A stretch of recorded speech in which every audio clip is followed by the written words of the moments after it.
The trade relations between the EU and China has gotten more tense recently as the European Trade Commission is mulling whether to impose anti-dumping tariffs on telecom equipment from Huawei and ZTE.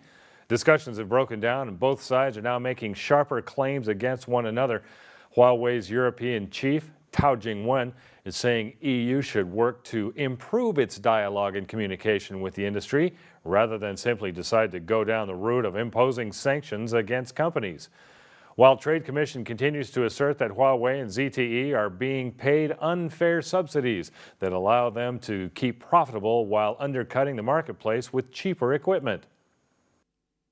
When China Huawei Technologies Company, China's biggest telecommunication equipment company, has denied receiving government subsidies and has warned the European Union against being judgmental of Chinese companies, the EU said last week it has taken a decision in principle to open an ex officio anti-dumping and anti-subsidy investigation concerning imports of mobile telecommunications networks and their essential elements from China.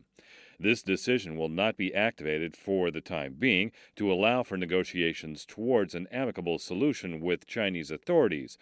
But Huawei's top executive in Western Europe told China Daily the company will take strong action if the EU starts an investigation.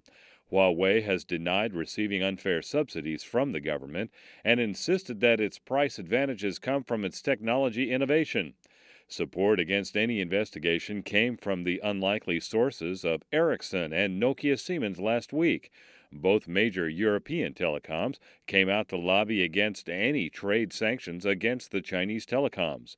That comes as China Mobile is about to open the next bidding for the installation of more 4G telecom equipment across the country.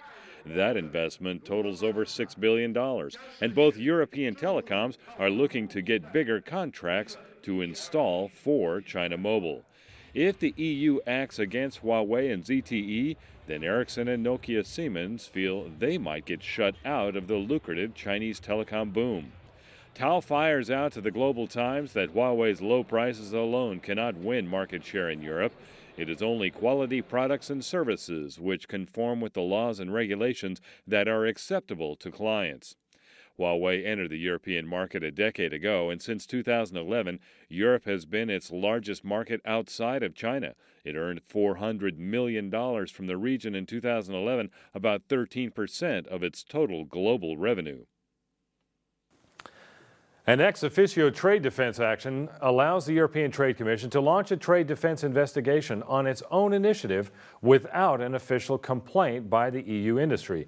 This possibly is particularly important as it offers a shield when the risk of retaliation against European companies asking for a trade defense instrument is high. Such an action can be focused on either an anti-dumping or anti-subsidy investigation or both. Any launch of such an investigation is supported by evidence of unfair international trade practice and the economic difficulties caused by it.